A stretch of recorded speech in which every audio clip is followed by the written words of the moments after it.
Hi everybody, Todd here, and welcome to another Wellness Talks brief.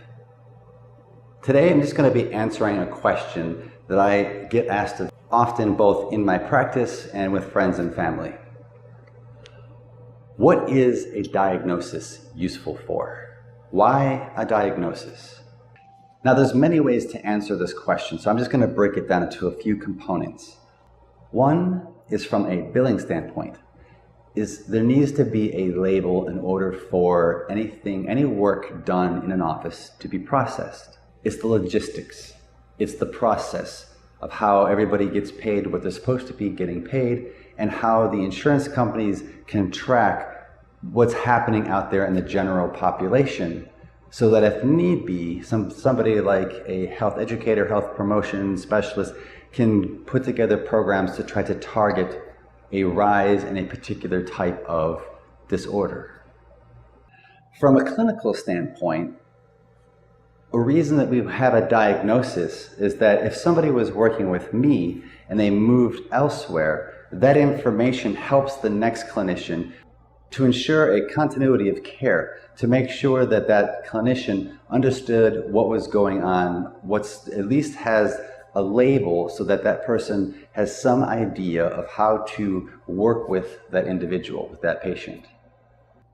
But most importantly, what a diagnosis is often is a direction. It helps the clinician and the patient to just label what might be going on. Now, you may be unaware, but it does take a while for a diagnosis to truly be assigned.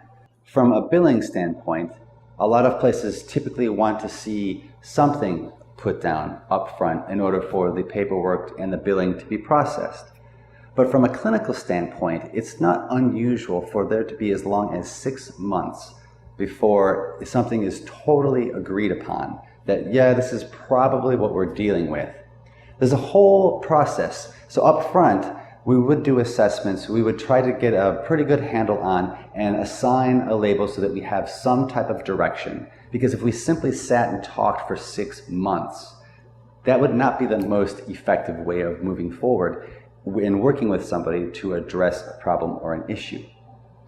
And if you were to ask different clinicians, you would probably get different answers when it comes to when they diagnose, when would they consider the diagnosis more valid versus not, why they would do it immediately, why they might want to wait a certain amount of time.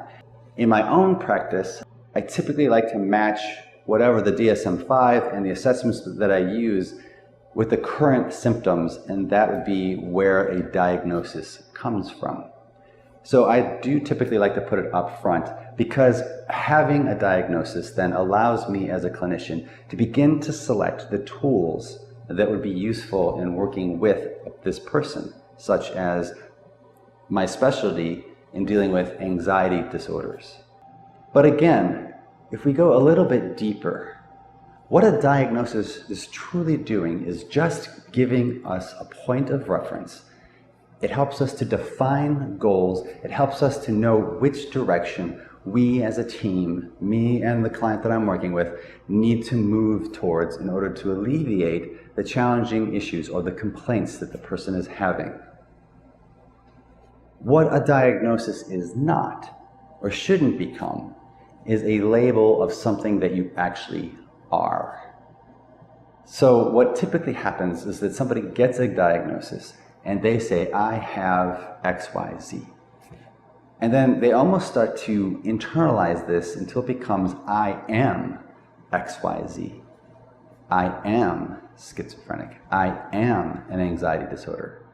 You have these things, but you are not these things. Now, there are some neurological, biological reasons why an individual may have something like schizophrenia or any neurological type, biological type challenge.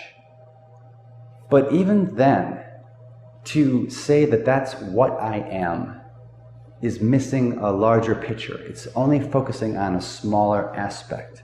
A great way to think about this is to compare it to if you have diabetes, or you have a hole in your heart, or you have a muscle strain. You're not a muscle strain. You are not diabetes. You are not a heart issue. You have these things, but you are not these things. This is where a diagnosis often goes wrong or is misinterpreted and is not utilized correctly. This is also where mental health stigmas come from.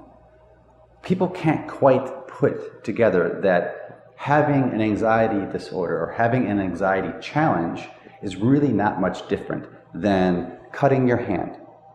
You have a cut on your hand.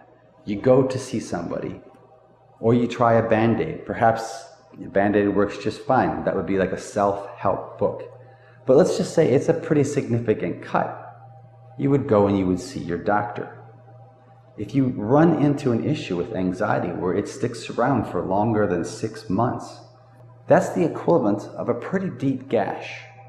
And it's worth seeking out somebody to work with. Does it mean you are an anxiety disorder? Not at all. Does it mean you have a cut, a physical cut, somewhere in how you operate? That's pretty much the way I see it. That's the way I deal with it. So we need to destigmatize what a diagnosis actually means for what it actually is. It's a indicator, it's a way of guiding how we will interact and how we will work to treat the symptoms and the way a person is dealing with situations which causes these symptoms in the first place. I hope you enjoyed this brief. Please check back again soon, and be sure to like this video and subscribe to the channel. Thanks so much.